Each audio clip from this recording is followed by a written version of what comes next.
Anthony Davis, what a game. We know you and LeBron have been in these situations, but I got to ask you about Lonnie Walker, all 15 of his points in the fourth quarter. Unbelievable.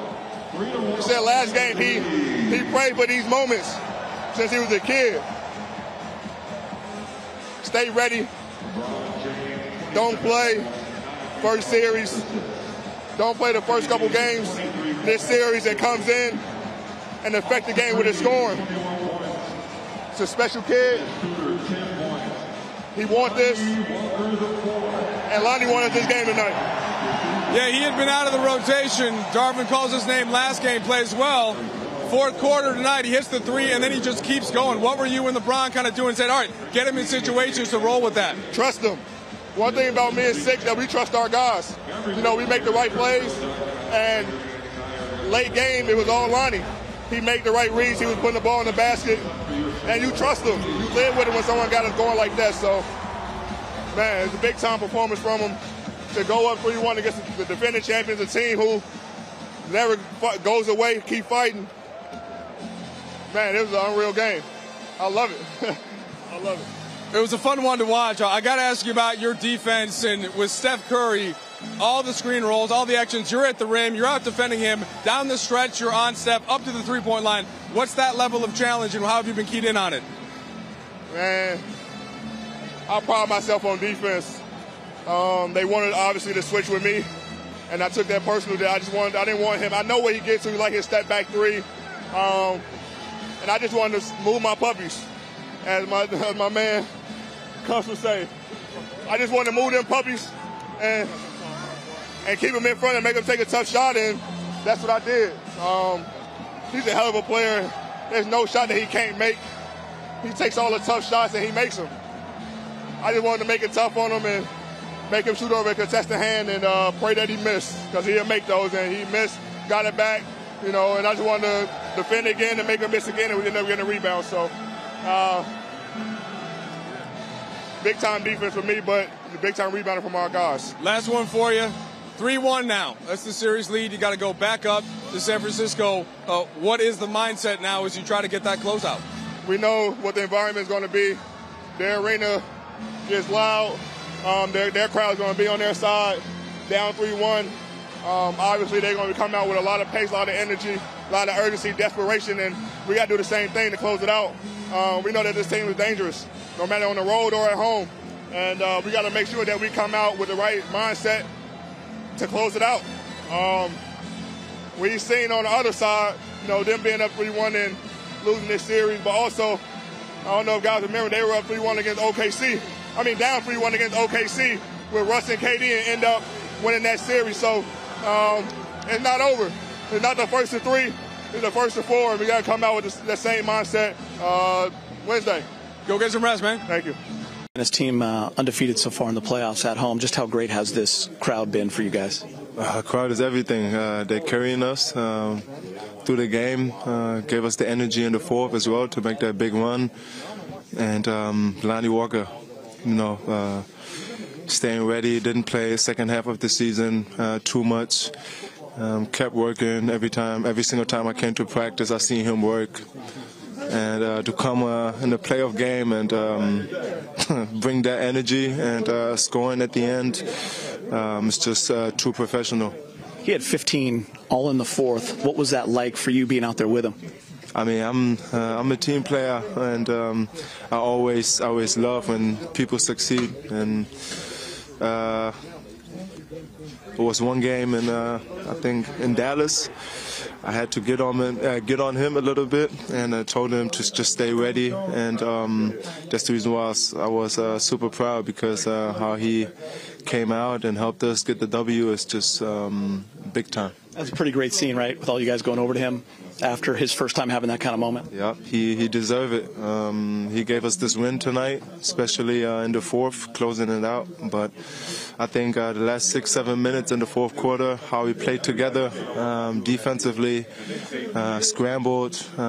They're, you know, a great team over there, but we did a great job closing out. Yeah, they're the champs for a reason. Just I know you can't get into the strategies of it, but just the challenges that they pose in that half-court offense especially.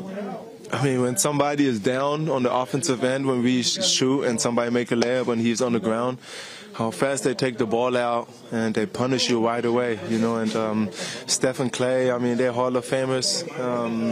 Their system, how they move the ball without the ball, and how they play together is just such unique. And we never seen this in the NBA, so credit to them. But at the end of the day, we figured it out tonight, got the W, and that was a big one. Yeah, Steve Kerr joked that they play so much together where they do stuff sometimes they don't even know, what dribble handoffs. And, you know. Yeah, I mean, it looks like it, but it's always on point, you know. And I mean, that's the reason why I say it's always great to watch him, and it's a pleasure to play against them as well now. And yeah, they're such a good ball club.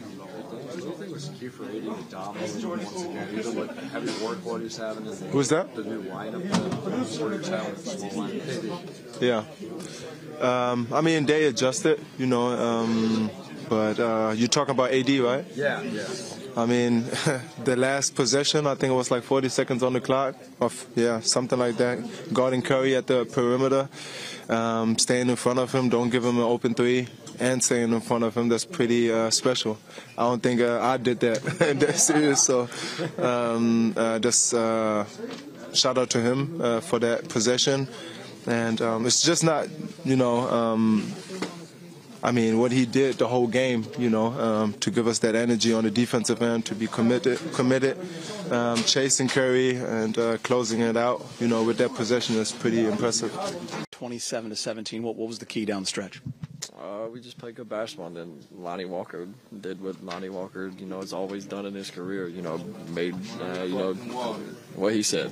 You know, but we stayed together as a group. You know, through the first three quarters, you know, a lot of stuff was, you know, not going our way, but you know, we stuck to it, and then fourth quarter we, you know, played really well. Describe that scene and just the emotions that went into it. The game ends, all the players go over and kind of mob Lonnie. It's a guy that's put in the work. He's had to wait for his moment, and he had it tonight, and he delivered. Yeah, for sure. I mean, there's been multiple times, you know, he doesn't get a lot of bump when you go to the gym later and get in the ice bath, and he's there working out. You know, just is a testament to who he is as a person, and you know, the love he has for the game. So everybody knows what he can do, and for him to come out and do that in a big game, you know, making big shot after big shot is, you know, very impressive. And you know, we greeted him the way he needed to be greeted. You know, it seems like with each game, both teams are going to adjust. They go with Gary Payton II in the starting lineup. What kind of in-game adjustments do you think favored you guys? Yeah, I mean, it's a chess match at this point. You know, I think that they kind of got us strung out a little bit with putting him in the lineup, kind of using him in that half role, trying to be a playmaker. So, you know, I don't want to, you know, say what we talk about. So we'll leave it at that. Physically, how are you feeling so far? You really got it going there in the second half offensively. I know chasing Clay around and all these guys, it's got to take a toll. Yeah, for sure. But, you know, this is what you play for. Obviously, I haven't played very well in this whole series. Game 1 was okay, but 2 and 3 were nothing less than not very good, honestly. But, you know, you stick with it and you go through that. And every time, you know, I miss a shot, I have a turnover, I go to the bench. There hasn't been one time this whole series where someone on the bench wasn't like, forget about it. Like, be you, keep being you. Don't worry about anything that's going on. Next play, next play, next play. And when you got teammates like that, it's easy to, you know, listen. From the position that you guys are in now, obviously you just need one more win to advance to the finals. Yeah, I mean, it's very, very good to get this game, but at the same time, like, you know, you still got to go get one more. You know, you play in Golden State. You know, they're gonna come out desperate to keep their season going. So this series is far from over. You know, we got to go put a whole game together and win a game. How are you feeling physically, first off? Honestly, tell me the truth. I feel good. Today I felt, you know, a little bit better than I have the first 3 games. But, hey, you know, this is part of it. You go through the first series, 6 games, chasing Bane around, Ja, and this is I think game 92, and this is my first time. That's 3 college seasons in one, so I'm learning on the fly. I got good vets to learn from. They wouldn't let me shoot yesterday after practice. They told me to go home and lay down, get off my feet. So, I'm learning on the fly, like I said, but this is a lot of fun. For everything in that game and how incredible it was both ways. Just how about Lonnie Walker in the fourth quarter? He hadn't scored up to that point, hits the 3, ends up getting 15 points. Where did you find the trust to bring him back into the lineup, and what did you think as you watched that tonight? As I've stated before, not only do you have to be on your P's and Q's, dotting your I's, crossing your T's defensively, but another element that you have to do versus this phenomenal Warriors team. I just told the team in the post-game speech, there's no other team on earth that plays the way they play and put you in precarious positions that they do. They play with such speed and east, west, north, south, their IQs, their chemistry, their rhythm, and when they're hitting like they were during especially the second and third quarters, it's daunting. But one of the elements of trying to, stay close and hopefully come up with the victory is also keeping the scoreboard moving on your side. And, we had an unfortunate loss up there, 27-point deficit, but going into that fourth quarter, you kind of start thinking smart, thinking with your head and not your heart. How can you, build up some equity for the following game? And that comes in the form of resting, your heavy minute guys and just, I want to say throwing in the towel, but really just being realistic with yourself about what the outcome is going to be. It's their night, so we look for different ways how we can get better or find something, and that was the case. Lonnie came in, played well, and let me just back up and say this, man. The kid is a beautiful kid. He fell out of the rotation through no fault of his own. We make the trade. He had an injury. It's just a lot of different circumstances, and that wasn't his fault. But he remained a trooper, remained professional, remained high-spirited, positive, and really kept working on his game, attacking his game every day, really staying locked in on the information, especially during these playoffs up to the point where he was able to crack the rotation. And when your mind and your heart is in a good place, the body follows. And I've seen a ton of kids play with them, coach them, where there's nothing but negative because their individual circumstances aren't what they would hope them to be. And then when they do get an opportunity unexpectedly, they fail miserably. And so kudos to him, shout out to him. He was huge for us tonight. Our team captains talking through coverages, matchups, LeBron in particular, just everybody, the dialogue, we get frustrated because we know we could be doing things better.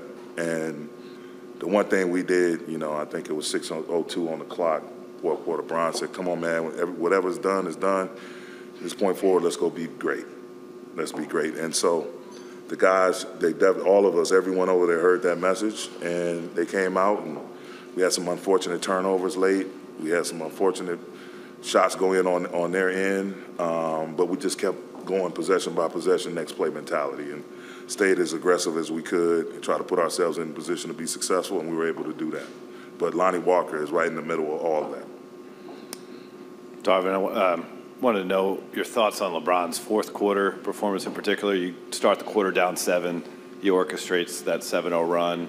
You tried to get him a blow. He might have been on the bench for 10 seconds. Right. And then he's there to close it out, playing 43 minutes total. Just how did he help organize you guys, lead you guys down the stretch? We spent a big chunk of the halftime looking at different clips, our transition defense, our pick-and-roll defense. We talked through matchups. They gave their input. And you have to listen to your players. Absolutely. I remember a time in the NBA where it was more of a dictatorship, and I've been around and played for some stubborn coaches. But I won't say any names. But and work with some stubborn coaches. But you got to listen to your players, man. A team sport, things got to be collaborative. Man, whether it's the video room guys, whether it's your assistant coaches, whether it's your players, guys that are looking at the game in an honest and genuine way and trying to give you the best possible route that leads to success. And Brian did that, as well as went out there and put the team on his back for several possessions and just got it done. And again, doing what he always does and, play winning basketball. And when Lonnie got it going, trying to find Lonnie and just, everybody's so excited for the kid. But Brian is definitely, he is who he is for a reason. And, tonight that was on full display. Darvin, we've seen the chess match between LeBron and Steph before, where LeBron will call up whoever Steph is defending to kind of come into the action for pick and roll. We saw that a lot tonight in the fourth. What did you think of the chain reaction of that and the way Golden State had to kind of scramble to help him and the fouls he picked up and just how effective that was down the stretch? I think it opens up backside, off-ball lanes, passing lanes, driving lanes, because they know, they want to protect Steph. And so if he's involved in that on-ball action, whether he's guarding the ball handler or the screener, they're going to be on high alert, and they're going to be shifted in to try to give support. And, our guys, they just have to be disciplined, and they were, stay space and be ready to attack. And the only times we really got in trouble, times we just held the ball too long, didn't go to the next thing immediately or come running into a secondary or third screen. But all in all, we were able to use that and be really, really effective. Whether it was Brian handling and bringing Steph up guarding the screener, whether it's Brian screening with Steph on the ball, it's just, the way we had to attack and also play downhill and not settle. But it was great. That's just, again, figuring out a way. As the game go on, you got to figure out a way. And keep marching towards your ultimate goal, which is a W. And, we're very fortunate to get this game tonight.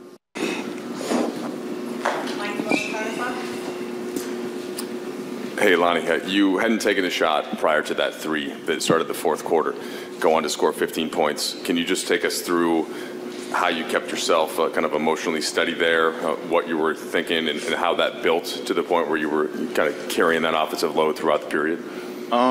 Truthfully speaking, I'm a scorer mentality first, so first shot in the fourth, first shot in the first, it don't really mean any difference to me, honestly. I've been shooting a lot of shots my entire life, so I got a lot of confidence in myself. I know my value. I know what I'm capable of doing, and by the grace of God and a lot of hard work and sacrifices and time, in the gym, the fruition kind of came today. Jovan. Lonnie, what does it feel like to have a moment like this after obviously not being in the rotation the last couple months, and then to come in the way you did, Game 3, impact the game on both ends, then have a moment like this where you kind of take over in the fourth? The greatest feeling you can ever imagine. As a kid, this is something I've been dreaming of doing, not just being a part of the playoffs, but impacting it, yet alone winning the playoffs. And I'm truly proud of myself. It really shows my capabilities and just my mental fortitude. I think the hardest thing of being able to play a lot and then not playing at all is sticking with it. There's a lot of uncontrollable things that you can't control, and you just gotta take it day to day, stack the days, and every single day you're trying to be better than who you were yesterday. So that's what I'm always trying to accomplish, is just reach my best self. Dave. Lonnie, I'm trying to find the exact timing on it, but the pull-up you made to put you guys ahead, I think Steph might have been on you. Just can you talk us through your mentality and the difficulty of that shot, and whether the rhythm you were in at that point of the fourth quarter, can give you some gusto in attempting that shot? It just comes with a lot of confidence. I made a couple other shots prior to that. And I think my confidence was for sure at an all-time high. When you have your coaches instilling in you to give him the ball, and LeBron being able to give me the ball, and multiple people, allowing me to just play my game, has given me the utmost confidence to just do what I have to do. So it's probably a difficult shot for others, but it really isn't a difficult shot for me. Taylor. I'm sorry, Bill. Yeah, after the game, LeBron and AD met you at midcourt and said something to you. Can you talk about what you all talked about? Just being a true pro, weathering the storm, learning how to dance in the storm, and just how happy they are for me. There's like I said, there's things that are uncontrollables. You know, I got injured, fell out of the lineup, fell out of playing, but I stuck with it. I stayed in the gym, was still being a great teammate, and just being a professional. So I think most importantly, it was just to you know, give me gratitude on how hard it is to do what I done did, but you know, just being proud of what I did today too. Taylor. Hey, Lonnie. Over here. We saw all your teammates huddle up around you after the game. What did that moment mean to you? And, you know, they've had confidence in you all season. What does that mean? It means a lot. You know, I really can't put it into words, you know, just truly ecstatic to be in this situation alone. But to have my teammates be there with me through thick and thin, understanding, you know, what it is, and it's a great feeling, honestly. I'm really going to cherish this day and soak it all in. Malika? Lonnie, the feelings that you're talking about, the stage that you're playing on, oftentimes guys say that the hardest games to win are the closeout games. So this game as a building block from the last game, what did you learn that you're trying to take into this situation up in Golden State? Just, you know, understanding why I'm on the floor and understanding my role. You know, playing against Steph and Clay and Poole, you got to really be disciplined defensively. And I think I was doing a really good job guarding Clay, a really good job guarding Poole. And that kind of transfers over to my offensive flow. So the harder and harder and just a lot of effort on the defensive end, I just stuck with it. You know, I'm a role player at the end of the day, and I got to do what I got to do for my team to win. All the little things, playing great defense, rebounding, taking charges, whatever it may be. So understanding my role most importantly, but, you know, understanding my value and who I am right now and what I'm yet to become. Nikki? Lonnie, the dancing through the storm, the stick with it mentality you've been talking about, at what point in your career as a professional did you learn that that was who you were?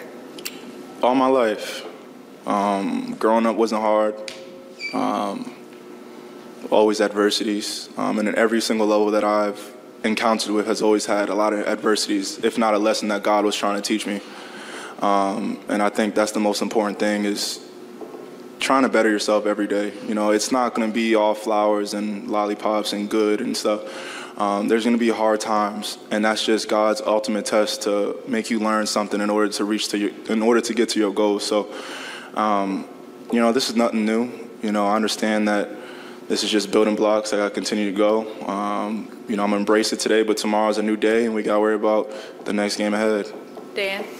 Lonnie, what does it say to you that this postseason, I mean, you guys have superstar leaders in AD and LeBron, but you've got Austin in Game 1 in Memphis, yourself tonight, Rui at times, that it's been spread like that. What does that say about the D-Lo? What does it say about this group and the way that you guys play? We are deep, to say the least. We have a lot of firepower offensively, and we have some great defenders on the defensive side, and Vando, and AD and stuff. So I think we have all the great pieces to be great. You know, we just got to take it day to day, you know, continue to watch film and, you know, continue to grow. Yet again, this is a whole new team compared to how we started in the beginning of the season. Trades happen, and the fact that we meshed and have chemistry this quick and, you know, we're doing so well in the playoffs really speaks for itself. So, you know, we got a lot of players that can put the ball in the hoop and play the right way, so we're just going to keep on doing what we're doing. Last two, Melissa and with Mark. Hey, Lonnie, when you fell out of the rotation, Darvin talked about just what a great attitude you had. And you'd always show up to work every day and, you know, 3-on-3, 5-on-5 at the facility, work as hard as you could. What was going through your mind during that time? How did you maintain such a positive attitude? You know, I'm only 24. This journey, this chapter in my life is only one chapter of many. And understanding that I'm trying to reach my best self most importantly. When I was a kid, I always wondered how I would be when I'm 24. You know, and I wonder what I'm going to be when I'm 30 or 45. And that all comes with stacking the days day by day and reaching my best self first and foremost. You know, if I'm not giving it 100%, then that's selfish on my side because I'm giving everyone else 60, 70, 80%. So truth be told, you know, it might sound narcissistic or whatnot, but I'm in love with myself, and I want to be my best self. So, you know, and I think that's the greatest prize of it all is that, you know, I'm ambitious and I'm eager to to be where LeBron and AD and, you know, become a star. Lonnie, how did you see AD take on the approach with the challenge of doing what he normally does, but against a smaller lineup that the Warriors unveiled? He does a terrific job day in and day out. His presence offensively and defensively it's a beautiful thing to watch. You know, when people talk about the greatness of AD, I've always said that he was great, but being able to watch it one-on-one, night in and night out, game by game, it's mesmerizing. I mean, that guy's a living unicorn. So I'm truly grateful to have him on my side, most importantly, and I know he's going to continue to rise to the occasion. Thanks, Lonnie. LeBron, okay? LeBron, when you're ready. LeBron, just over the course of your playoff career, you've had a lot of players step up in different spots. I wondered what was special about Lonnie Walker tonight, especially in that fourth quarter. I think it's self-explanatory, obviously, how special he was in the fourth quarter. You know, he had 15 of our 27 points. But just more importantly, just like, you know, in my career, my 20-year career, I've seen a lot of young guys kind of lose confidence in themselves or lose themselves if they, you know, been in a rotation or started or had big minutes on the team, and then they get taken out of the lineup, you know, because of certain situations or circumstances, whatever the case may be, and they just completely lose themselves, you know. And, you know, for him to be a young guy in this league and just consistently every single day showed up, been a professional, great energy, you know, high character. It showed why he was able to, you know, throw everything to the side and just be him tonight in that moment. And, you know, the game ball definitely goes to him. We don't win without him. Dave? LeBron and AD, if I could get both your perspective on the communication between both of you on the defensive sequence where Draymond had the ball late in the game, you guys end up with, you know, getting the ball without the Warriors getting a shot off. What are you talking about? Which one? When Steph threw it out of bounds? That one? No, Draymond throws it baseline. Oh, yeah. On the steal. On the hammer action. Yeah, they were trying to run the hammer action for Clay. At that point, I think we were switching everything, just us communicating. When I seen, I think it was Wiggs set the hammer action for Clay. Just read it and just taking him out, not even paying attention to the ball, and I just turned around and the ball was there. So just our defensive communication. Yeah, I think the best thing that happened was that actually what ended up happening is that me and AD was in action. You know, we've been in enough actions where we can communicate to be able to, you know, figure out the. Except the Minnesota play-in. I was going to mention that. I tried not to bring it up. Guys, I'm curious, with the energy that you're expending on the defensive end in this series and in the last series as well, how important has it been for you guys to have, whether it's Austin in Game 1, Lonnie tonight, there's been D'Lo moments, to have these other guys, what kind of trust do you have in them on the offensive end of the ball to kind of allow you guys to, in the fourth quarter, for instance, you know, take on one-on-one assignments with Steph? Yeah, that's what it's about. And, you know, me and Brian going to do our parts. But it's the other guys that's going to help us win. And like you say, it's Austin, D'Lo, Lonnie tonight, Vando, you know, making shots, playing well defensively. So them are the guys that's going to help us go where we want to go. And, you know, we don't try to put too much pressure on ourselves. We have trust in all our other guys. Like I said, we kept putting the ball in Lonnie's hands, running pick and roll, and let him, you know, make the reads and make the plays. And he played well tonight. But you know, we have a lot of trust in our guys, and you know, trust that they're going to make the right play. We're going to take three more. We have to get out of here pretty quickly. So, Jovan.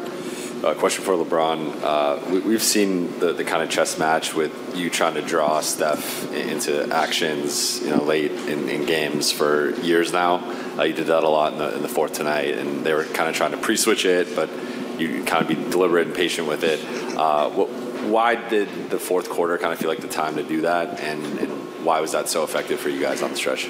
I mean, it's just reading the game, you know, just figuring out best ways we can be effective offensively, and you know, we felt like that was a an opportunity for us to try to get some good looks. Obviously, that was what we went to, and we was able to be successful in a lot of those possessions in the fourth. There's a couple of them, I wish I could have had back. But for the majority of the quarter, we was able to, get some good looks, with using either, me handling the ball, with Lonnie setting it, or whoever Steph's man was, or me just setting pick and rolls onto Steph and seeing how they react to that. But, listen, they were doing the same thing to us from the beginning of the game. Steph was literally playing angle pick and roll, targeting guys all night long, and you got to sit down and defend. And I think both teams did that tonight. We shot 46. We shot 45. They shot 46. We was 24 from 3%. They was 29. So both teams defended at a high level. And that's what the postseason is about. Last two. Both of you guys took the time to embrace Lonnie after the game. What was your guys' message to him in that moment? He always, I know he said last game that, he always dreamt of these moments of him playing in the playoffs and big games. And that was really it, just telling him, this is what he was built for. The moment he's been waiting for, and he shined. He did what he was supposed to do. He did what he knew he could, staying ready. This is why he put in all the work. Whether he's not playing, he go through a stretch of games where he start and then he doesn't play. And he always stayed mentally prepared and physically prepared to check in and do what he do. So, we right there with him. He's always supporting us, whether he's playing or not. Great energy, and it was a big time performance for him tonight. So we just wanted to embrace him and let him know that. Last question, Malika. You're both champions. You've both been in this position before where you're going into the hardest game, the elimination game, and it was sweet Lonnie sitting up here saying, well, I hope to be in their shoes one day. We look towards them to sort of set the tone for the rest of us. What are you both communicating from top on down, Amara, to close this out in Golden State? Well, we had a little experience in, round one, and, went on the road and then play up to our abilities in Game 5 in Memphis. And to be able to have a little bit of experience. Every game for us is another opportunity for us to experience something that we just haven't had as a group. We're a relatively young group. And you look at the teams in the postseason, besides us, you got Phoenix. They added a couple new guys, but their team kind of been assembled for the last few years. Obviously, Denver's been together for years, Miami, New York. We're obviously Golden State. So we're every game for us throughout this postseason has been an opportunity for us to grow and see how we can be better. So tonight was another moment, and whenever we play, I know it's every other day. I don't even know what today is, but whenever Game 5 is, it'll be another opportunity for us to continue to grow as a ball club. And I think we'll be ready. One thing about when you play Golden State, you don't have an opportunity to relax. You just don't. So I'm not worried about us going in there comfortable. You just can't do it versus Golden State. It's not possible. Sorry.